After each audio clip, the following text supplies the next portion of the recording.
श्रीमद् भगवत गीता के इस स्वाध्याय सत्र में आप सभी राम प्रेमियों का, श्री कृष्ण प्रेमियों का हार्दिक स्वागत है। आजकल हम जो चर्चा कर रहे हैं वो कर रहे हैं 11वें अध्याय की। तो मुझे लगता है कि संभवतया हम कल इसकी पूर्णाहुति कर लें। फिर उसके बाद सोमवार से हम बहुत महत्वपूर्ण, वैसे तो प्रत्येक अध्याय इसका महत्वपूर्ण है, प्रत्येक श्लोक महत्वपूर्ण है। तो जो 12वां अध्याय है वो भक्ति योग है, उसकी हम पहले भी चर्चा कर चुके हैं, तो उसकी भी हम चर्चा करेंगे। लेकिन आइए एक छोटी सी सूचना के बाद फिर हम आपको, आज जो है वो रानी बाग में जो हमारा मिशन का सम्मेलन हो रहा है, उसकी जो भूमिका चल रही है, जिसमें हनुमान जी के जीवन के जो विभिन्न प्रसंग हैं उनके ऊपर चर्चा की जा रही है। और आज क्योंकि उसकी पूर्णाहुति है और कल जो है 3 बजे से लेकर 6:30 बजे तक पहले सुंदरकांड का पाठ होगा और उसके बाद में फिर जो भी महापुरुष वहाँ उपस्थित होंगे उनके द्वारा उद्बोधन और भाषण होगा। परसों जो है रविवार को आप सभी आमंत्रित हैं, हमेशा ही आमंत्रित हैं, आपका अपना घर है और हम लोग सारे के सारे उस राम दरबार से जुड़े हुए हैं। तो परसों रविवार वाले दिन 10 बजे से लेकर 1 बजे तक जो है वो सत्संग का सम्मेलन का कार्यक्रम होगा। उस दिन जो विषय है वो विशेष रूप से स्वामी राम का प्रैक्टिकल वेदांत, क्योंकि प्रैक्टिकल वेदांत एक इस तरह का सब्जेक्ट है जो आपको बताता है कि प्रैक्टिकल का मतलब होता है वैज्ञानिक। जैसे हम श्रीमद् भगवत गीता की भी जब चर्चा कर रहे हैं तो आप देख रहे होंगे कि इसमें कोई भी ऐसी चीज नहीं है जो विज्ञान से संबंधित ना हो। जब आप प्रकृति की चर्चा करते हैं तो प्रकृति की चर्चा एक तरह से विज्ञान की, क्योंकि भौतिक विज्ञान जो है, भौतिक विज्ञान का जो एनालिसिस है, उसका जो विवेचन है, वो विज्ञान के रूप में आता है, जिसको हमारे यहाँ अविद्या शब्द का प्रयोग किया गया अध्यात्म में। और अविद्या मृत्युम तीर्थवा, अविद्या से आप मृत्यु को तरण कर देते हैं, मृत्यु को आप पार करते हैं। और विद्या मृतम अश्नुते, विद्या के द्वारा आपको अमृतत्व की अनुभूति होती है।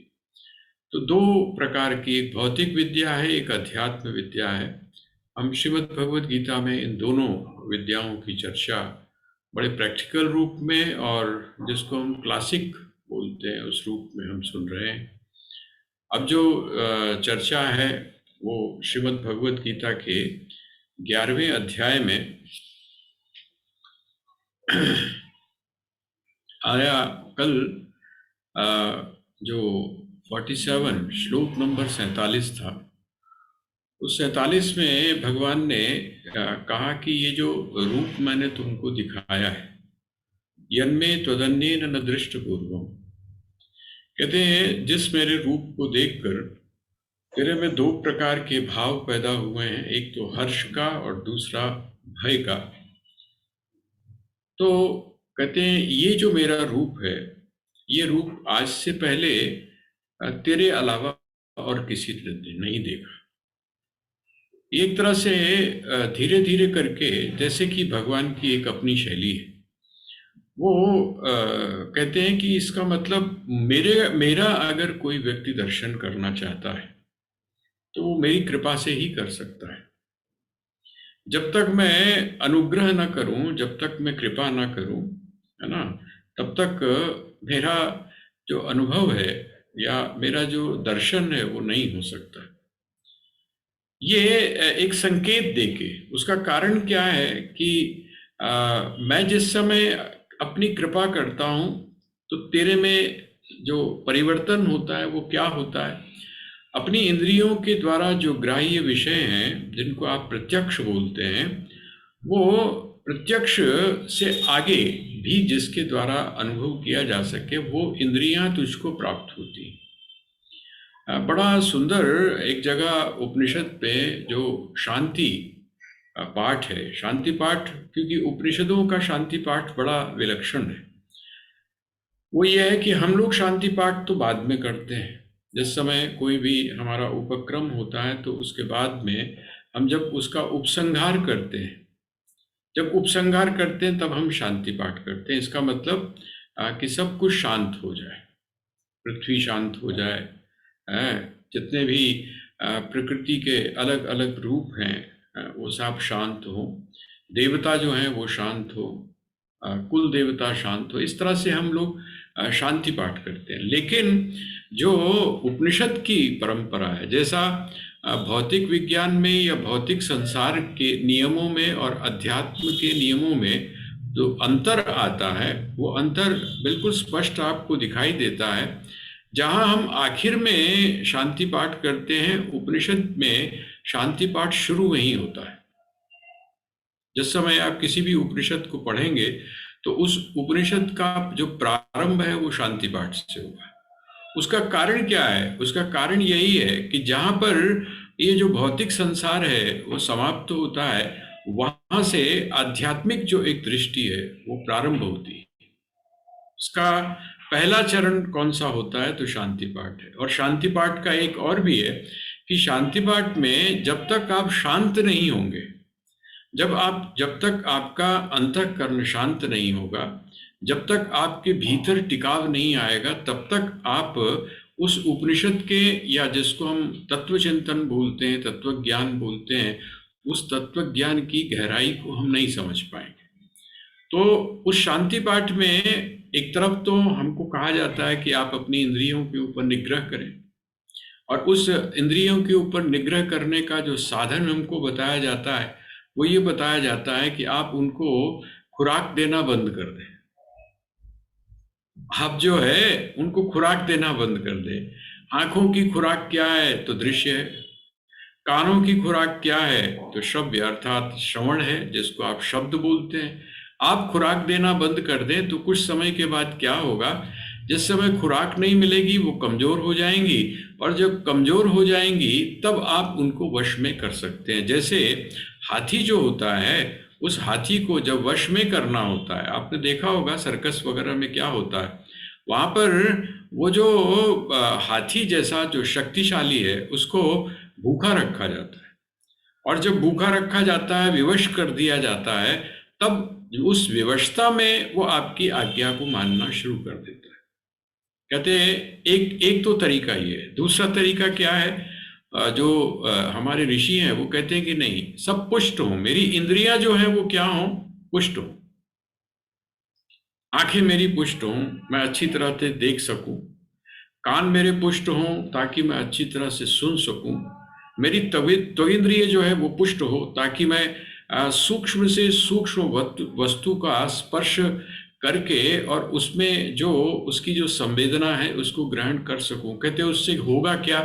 कहते उससे मुझको संसार का जो चरम है, चरम का मतलब सबसे आखिर, कहते जब उसका मुझको अनुभव हो जाएगा तब मेरे भीतर आध्यात्मिक जिज्ञासा पैदा होगी, अध्यात्म की जिज्ञासा। तो यहां पर भी बिल्कुल वही बात है कि मैंने ये जो तेरे को दिया, ये दिया क्या? तो कहते हैं कि सो जानहि जेहि देव जनाई। मानस में आपने सुना होगा, सो जानहि जे हुई देव जनाही। कहते वही जानता है जिसको आप जानने के योग्य बना देते हैं। आपकी कृपा की वजह से, जिसको हम ये भी कह सकते हैं कि साधना की वजह से, साधना और आपकी जो कृपा है वो जिस समय दोनों मिल जाती है, जिज्ञासा, एक तो जिज्ञासा और दूसरा अनुभव, ये दोनों जिस समय मिल जाते हैं तो उसका परिणाम क्या होता है? कहते हैं कि सो जानहि जेहि देव जनाई, और जानत तुमहि। जैसे ही वो तुमको जान लेता है, आश्चर्य है। अभी आप बड़ी सुंदर स्वामी जी की गजल सुन रहे थे, जो तू है सो मैं हूं, जो मैं हूं सो तू है, न कुछ आरजू है न कुछ जुस्तजू है ना। उठा जब की माया का पर्दा ये सारा, किया गम खुशी ने भी मुझसे किनारा, जुबा को न ताकत न मन को रिसाई, मिली मुझको अब अपनी ही बादशाही। ये क्या चीज है? तो कहते हैं ये वही स्थिति है। कौन सी स्थिति? कहते हैं सो जाने ही जेहि देव जनाई, और जानत तुम ही, जैसे ही वो तुमको जान लेता है, जैसे ही इस विराट रूप को उस अर्जुन ने देखा, तो देखने के बाद क्या हुआ, उसको तो लगा कि अरे ये जो विविधता है ये विविधता ही समाप्त हो गई, सौंदर्य जो है वही समाप्त हो गया। तो जानत तुम ही हो जाई, जैसे ही वो तुमको जानता है वैसे वो क्या हो जाता है? कहते तुम हो जाता है। बूंद ने जैसे ही समुद्र को जाना, जैसे ही समुद्र को जाना, और समुद्र को नहीं जाना बल्कि उसने अपने आप को जैसे ही जाना, तो वो क्या बन गई? तो कहते हैं अरे मैं तो बेकार का क्या मान रखा था, मैंने अपने आप को अलग अस्तित्व के रूप में स्वीकार किया था, लेकिन मैं अलग अस्तित्व नहीं हूं, मैं सागर का ही एक अंश हूं। और तो जानत तुम ही हो जाई। अब वो जो बूंद है, वो बूंद क्या कहती है कि मुझको बूंद के रूप में मत देखो, बल्कि मुझको किस रूप में देखो? सागर के रूप में देखो। क्यों? क्योंकि मैं वास्तव में सागर ही हूं। यहां उन्होंने कहा यन्मे त्वदन्ये न दृष्ट पूर्वम। और ये जो कृपा वाला जो पक्ष है, ये कृपा वाला पक्ष आप ऐसा समझ लीजिए कि जो 12वां अध्याय है, उस 12वें अध्याय की भूमिका एक तरह से बांधनी शुरू कर दी है श्री कृष्ण ने। उनकी शैली है ये। जैसे आपने देखा होगा ना कि जब आप कोई टीवी का एपिसोड देखते हैं, कोई भी आप एपिसोड देखते हैं, खास करके जब आप फिल्म देखने जाते हैं, तो इंटरवल जो होता है तो वहां सस्पेंस क्रिएट कर दिया जाता है। वो सस्पेंस इसलिए क्रिएट किया जाता है कि आपकी जो जिज्ञासा है, आपकी जो जानने की इच्छा है, वो आप में बनी रहे। तो अच्छा, आज यहां समाप्त हो गया, अब कल कहां से शुरू होगा? ये जो आपके भीतर जो एक क्यूरियोसिटी है, ये जो आपके भीतर एक उत्सुकता है, या ये जो आपके भीतर एक जिज्ञासा है, ये आपको क्या करती है? न चाहते हुए भी अगले रोज आपको बिठा देती है। कहाँ? वो टीवी के बिल्कुल सामने जो चेयर रखी हुई है वहां पर आपको बिठा देती है ना। ये एक शैली, और ये शैली ऐसी नहीं है। ये एड जो सेक्शन है, उन्होंने कहा कि हमने बहुत खोज की है और फलाना किया है, ठिकाना किया। अरे भाई, श्री कृष्ण ने उसी समय, अपने समय में उन्होंने, और जितना भी आपका कथा साहित्य है, उस कथा साहित्य की खासियत ही है कि वो बिल्कुल ऐसे हैं जैसे एक स्टोरी खत्म होती है, दूसरी जुड़ती है, और दूसरी जुड़ती है तो तीसरी जुड़ती है। 11वां अध्याय समाप्त हुआ, किसके द्वारा आप उस परमात्मा का दर्शन कर सकते हैं? कहते हैं भक्ति के द्वारा। अब जो जिज्ञासु है या जो इस मार्ग पर चलने वाला है, वो तो चाहता है मैं दर्शन करूं, तो किसके द्वारा करूं? कहते हैं भक्ति के द्वारा। अच्छा, भक्ति के द्वारा तो ठीक है, लेकिन भक्ति तो मैं भी करता हूं, इतने दिनों से कर रहा हूं, अभी तक मुझको भगवान के दर्शन नहीं हुए, क्या वजह है? अब वहां से भक्ति की चर्चा प्रारंभ हो। जैसे बोलते हैं ना, एक स्पीड से एक चीज जा रही है कोई, और आपने उसको ट्रैक चेंज कर दिया, जंक्शन पर वो पहुंची और ट्रैक चेंज कर दिया, आप जिधर ले जाना चाहते हैं। बस ये जो स्थिति है, ये अब धीरे धीरे भगवान ने भूमिका के रूप में यहाँ पर शुरू करनी। 12वें अध्याय की समझ लीजिए आप इसको, ये भूमिका है। भक्ति का अर्थ क्या होता है? भक्ति साधन सापेक्ष नहीं है। इस शब्द को थोड़ा सा आप समझ लें। भक्ति जो है वो साधन सापेक्ष नहीं है। बाकी की जितनी भी चीजें हैं वो साधन सापेक्ष है, साधन का महत्व है उसमें। जैसे आप यज्ञ करते हैं, उसमें यज्ञ की सामग्री का महत्व है, उसमें मंत्रों का महत्व है, उसमें उस स्थान का महत्व है जहां पर आप उस यज्ञ को कर रहे हैं। और भी बहुत सारी प्रक्रियाएं हैं, जो करवाने वाला है, जो करने वाला है, उसको नियमों में, उपनियमों में बांध दिया जाता है। ये बहुत सारी चीजें हैं, लेकिन भक्ति क्या है? भक्ति को अगर थोड़ा सा आप संकेत समझना चाहें तो आप, एक शेर है बड़ा अच्छा, एक बहुत अच्छा शेर किसी ने कहा हुआ है। वो क्या है? वो कहते हैं कि भक्ति क्या है? कहते हैं ये इश्क नहीं आसान, इतना ही समझ लीजिए। ये इश्क नहीं आसान, इतना ही समझ लीजिए, बस डूब के जाना है। ठीक है? इसका मतलब क्या है? जो व्यक्ति इसमें डूबता नहीं है उसको इस बात का एहसास ही नहीं। भक्ति साधन सापेक्ष नहीं है, उसमें साधन की किसी भी प्रकार की आवश्यकता नहीं है। आपका साधन की आवश्यकता वहां पर होती है जहां आपका इंटेलेक्ट यूज होता है। लेकिन जहां पर आपका इंटेलेक्ट यूज नहीं होता, जहां पर आपकी रीजनिंग काम नहीं करती है, जहां पर आप जिसको बोलते हैं हम भाव का अतिरेक होना, भाव में डूब जाना, उसको क्या बोलते हैं? तो कहते हैं वो है भक्ति। जो गोपियां हैं वो कितना पढ़ी हुई थी, कहाँ कौन से कॉलेज से उन्होंने डिग्री ली थी? किसी कॉलेज से डिग्री ली थी, है ना? कोई ऐसी नहीं थी जो किसी आचार्य परंपरा की हो। लेकिन आप हैरान होंगे कि जितने भी नारद भक्ति सूत्र आप पढ़ें या शांडिल्य भक्ति सूत्र आप पढ़ें, वहां पर आपको बड़ा स्पष्ट रूप से दिखेगा कि वहां आचार्य, भक्ति की आचार्य किनको कहा गया? गोपियों। गोपियां कौन है? तो भक्ति की आचार्य है। क्यों भक्ति की आचार्य है? क्योंकि वहां पर प्रेम है, वहां पर समर्पण है, वहां पर निष्ठा है। ये समर्पण, ये निष्ठा और ये प्रेम, वो कहते हैं ये साधन सापेक्ष जो है ये नहीं है। साधन सापेक्ष कौन सी चीज है? बाकी सारी चीजें। जब आप भौतिक वस्तुओं को प्राप्त करने के लिए साधनों को अपनाते हैं, वो तो साधन सापेक्ष है। लेकिन जो अभौतिक है, अर्थात जो आध्यात्मिक है, जो सांसारिक नहीं है, उसके लिए कहते हैं कि जो संसार के जो नियम कानून आदि हैं, आप जीवन देखिए ना, मीरा जी का जीवन आप देखिए, भक्तों की जो परंपरा है उसको आप देखिए। जो भक्तमाल है, उस भक्तमाल को जब आप पढ़ते हैं, वहां पर जब आप चरित्र देखते हैं तो बड़ा विलक्षण है।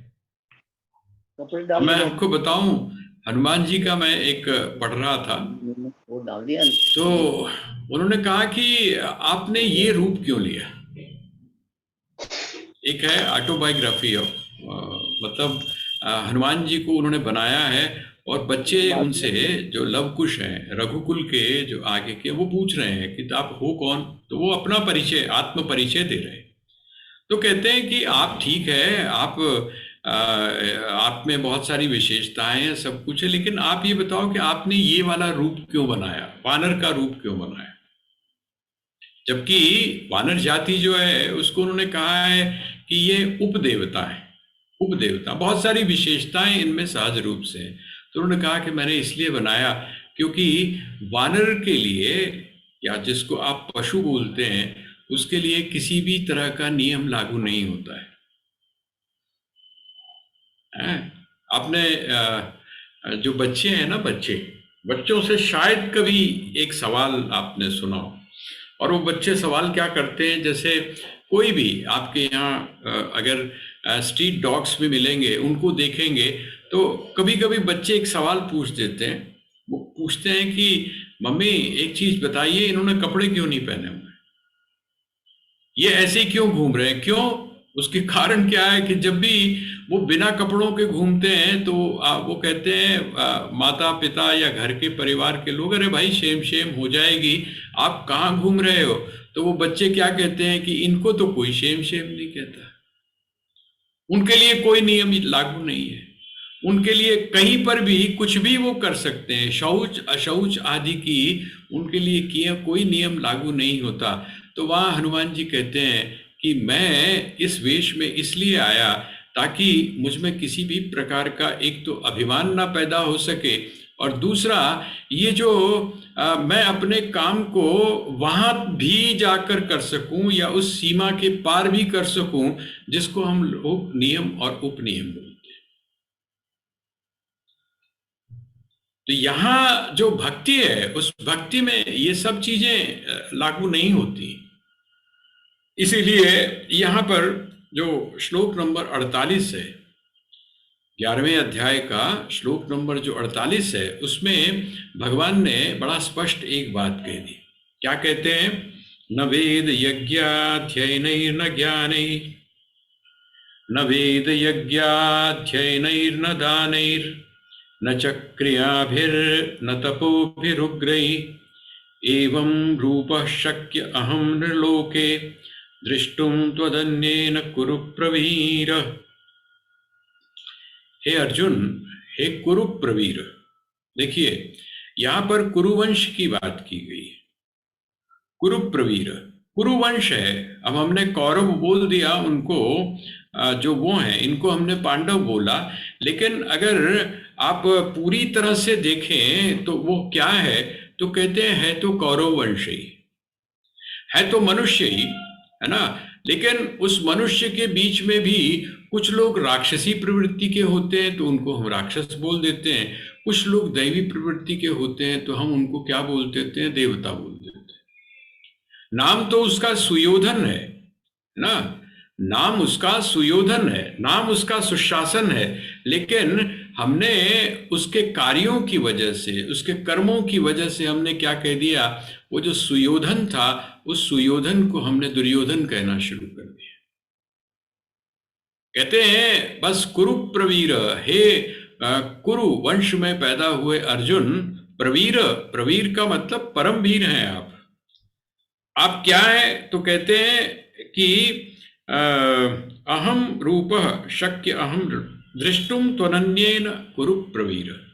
कहते हैं देखो, अगर कोई ये सोचे कि हम इन साधनों के द्वारा, ये जो साधन है आमतौर पे जिन साधनों के द्वारा हम परमात्मा का दर्शन करना चाहते हैं, परमात्मा को पाना चाहते हैं, कौन से साधन? तो कहते हैं बाह्य साधन, बाहरी साधन। हम जिन बाहरी साधनों के द्वारा, देखिए आदिशंकर ने जब ये कहा ऋतिक ज्ञान न मुक्ति, अर्थात ज्ञान के बिना मुक्ति नहीं होती है, तो उन्होंने ये चीज मांगी, ये चीज को स्वीकार किया कि जो बहिर् साधन जितने भी हैं, बाहर के जितने भी साधन हैं, जो भी आप कर रहे हैं, वो सार्थक कब हैं? जब वो आपको ज्ञान की तरफ ले जाते हैं, जब आपको वो तत्व ज्ञान की तरफ ले जाते हैं। अगर वो आपको ज्ञान की तरफ नहीं ले जा रहे हैं, अगर वो आप में विवेक पैदा नहीं कर रहे हैं, अगर वो आपको सत्य और असत्य का जो भेद है वो अगर नहीं बता रहे हैं, आप रिचुअली आप उसको अगर कर रहे हैं, तो कहते हैं उसकी कोई सार्थकता नहीं है। क्यों? कहते हैं ये बाहरी जो चीजें हैं इनके साथ में अगर आंतरिक आपके भीतर परिवर्तन नहीं आता है तो उसका कोई भी लाभ होने वाला आपको नहीं है। यही कारण है कि यहाँ पर भगवान क्या कहते हैं? न वेद यज्ञाध्ययनैर् न दानैर्, वो कहते हैं कि न वेद, अगर मैं वेदों का कोई अध्ययन कर ले, वेदों को अगर कोई कंठस्थ कर ले, वेदों को का अर्थ यदि कोई व्यक्ति जान ले, एक, देखिए वेद को हम लोग प्रामाणिक मानते हैं, वेद को हम लोग सर्वोच्च मानते हैं, लेकिन उसकी सार्थकता कब है? कहते हैं उसकी सार्थकता तब है जब वो वेद का जो ज्ञान है वो आपके जीवन के साथ में जुड़े, जब वो आपके जीवन के साथ जुड़े। देखिए आदि शंकराचार्य ने एक जगह पर एक श्लोक बड़ा सुंदर कहा है। वो श्लोक क्या है? वो श्लोक है कि यथा खरश्चंदन भारवाही भारस्य वेत्ता न तु चंदनस्य। कहते हैं कोई व्यक्ति यदि शास्त्रों को जान लेता है, उनको यदि समझ भी लेता है, ठीक है, लेकिन अगर उसका आचरण अपने जीवन में नहीं करता है, उसकी सार्थकता को यदि वो नहीं समझता है, उसकी उपयोगिता को अगर वो नहीं समझता है, उसके मूल्य को यदि वो नहीं जानता है, तो कहते हैं ऐसा वह जो व्यक्ति है जिसको आप पंडित बोल सकते हैं, जिसको आप विद्वान बोल सकते हैं, जिसको आप इंटेलेक्ट बोल सकते हैं, कहते हैं ऐसा जो व्यक्ति है उसकी स्थिति बिल्कुल ऐसी है जैसे गधे के पीठ के ऊपर यदि चंदन डाल दिया जाए, चंदन रख दिया जाए, तो वो चंदन का जो भार है उसको तो जानता है, चंदन के भार को महसूस करता है, लेकिन उस चंदन का जो मूल्य है उस मूल्य को वो नहीं जानता है, उसके लिए उसका कोई मूल्य नहीं है। कहते इसी प्रकार न वेद, अगर वेद अर्थात ये जो वैदिक ऋचाएं हैं, ये जो ज्ञान का परम स्रोत है, या यह जो ज्ञान का से परिपूर्ण, जिसको हम ग्रंथ भी बोल लेते हैं, भाई लिखे हुए हैं तो हम उनको ग्रंथ बोल लेते हैं। ग्रंथ में और पुस्तक में अंतर क्या होता है कि जो पुस्तक है उसमें परिवर्तन हो जाता है, संशोधन हो जाता है, लेकिन ग्रंथ क्योंकि मनीषियों के चिंतन का परिणाम है, उन्होंने उन चीज़ों को अपनी आंखों से देखा है, इसलिए हम उसको ग्रंथ बोलते हैं, उसमें किसी भी तरह का परिवर्तन नहीं होता। आपने देखा होगा गुरु मानियो ग्रंथ, जिस समय आप गुरु ग्रंथ साहब जी को लेते हैं तो वहाँ पर किसी भी प्रकार के परिवर्तन की संभावना नहीं है, इसलिए उसको ग्रंथ, ग्रंथ की परिभाषा ही है। यहाँ वो कहते हैं यदि आप वेद, और कहते हैं यज्ञ, यज्ञ में क्या है, यज्ञ में बहुत सारे साधन हैं, और यज्ञ का जो उद्देश्य है वो उद्देश्य क्या है, कहते हैं यज्ञ का उद्देश्य है अपनी कामनाओं को पूर्ण करना। आप यदि निष्काम भाव से भी यज्ञ को कर रहे हैं तो वहां पर कर्तृत्व का अभिमान तो आप में है कि मैं करने वाला हूं, मैं करने वाला हूं, इस